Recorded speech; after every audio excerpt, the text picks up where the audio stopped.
Praise the Lord. तो आज हम बात करेंगे गुड फ्राइडे के बारे में। तो बहुत से लोग होंगे जो नहीं जानते होंगे कि गुड फ्राइडे क्या है। तो आज हम डिस्कस करेंगे गुड फ्राइडे क्या है। तो मैं आपको बताना चाहती हूँ कि क्रिश्चियनिटी में गुड फ्राइडे जो है वो ही बेसिस है हमारे विश्वास का, कि हम क्यों इतना फेथ करते हैं परमेश्वर पे और परमेश्वर की चीज़ों पे, परमेश्वर के वचनों पे। तो ऐसा नहीं है कि वो सिर्फ क्रिश्चियनिटी के लिए है, पर ये जो डे है वो पूरी ह्यूमन काइंड के लिए बहुत ही इम्पॉर्टेंट है। क्योंकि इस दिन परमेश्वर ने ऐसा होने दिया कि वो अपने इकलौते बेटे को कुर्बान कर दे पूरी मनुष्य जाति के लिए। क्योंकि वचन भी ऐसा कहता है कि परमेश्वर ने जगत से ऐसा प्रेम रखा कि उसने अपना इकलौता पुत्र दे दिया, ताकि जो कोई उस पर ईमान लाए वो नष्ट ना हो वरन अनंत जीवन पाए।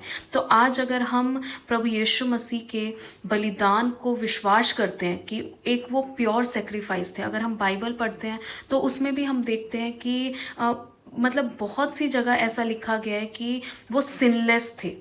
तो जो हमारे पापों को मिटाने के लिए जो चाहिए था वो एक सिनलेस ब्लड चाहिए था।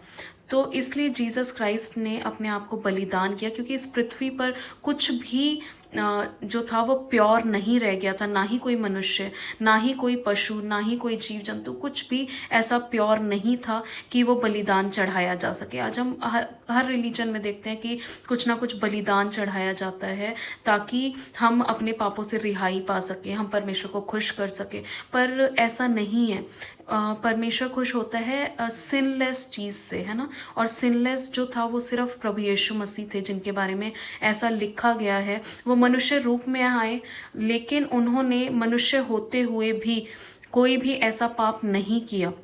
वो 100% मनुष्य थे, 100% गॉड थे। और वो आए इसलिए ताकि वो हमारे लिए एग्जाम्पल सेट कर सके कि मनुष्य होते हुए भी हम सिनलेस लाइफ जी सकते हैं, राइट। तो आज हमें ज़रूरत है परमेश्वर के उस बलिदान को विश्वास करने की, कि हमारे पाप उनके द्वारा धोए जा चुके हैं। तो हम देखेंगे कि जब यीशु मसीह उस क्रूस पर थे, तो उस क्रूस पर भी वो उन लोगों के लिए प्रार्थना करते हैं कि जिन लोगों ने उनको उस क्रूस पर चढ़ाया और उनको टॉर्चर किया, उन्हें मारा, तो उनके लिए वो प्रार्थना करते हैं कि हे परमेश्वर, तू इन्हें क्षमा कर, ये नहीं जानते ये क्या कर रहे हैं। तो हम देखते हैं कि प्रभु यीशु मसीह का प्रेम कितना गहरा है, कि उन्होंने वो उस समय पर उनके पास पूरी पावर थी कि वो अपने आप को उस क्रूस से बचा सकते थे।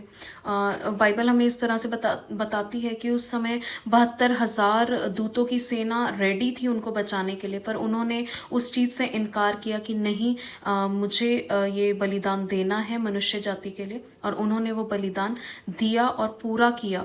और हम ये चीज़ भी अगर साइंटिफिकली भी देखें, तो अगर हम 33 उनकी एज थी जिस टाइम वो सेक्रीफाइस हुए, तो 33 एडी में जैसा बाइबल में लिखा है कि उस समय पर अंधकार छा गया था। तो हम देखते हैं कि सोलर एक्लिप्स हुआ था उस दिन, जिस दिन जीसस क्राइस्ट को सेक्रीफाइस किया था। और वो सत्य है, ऐसा हुआ था उस समय पर।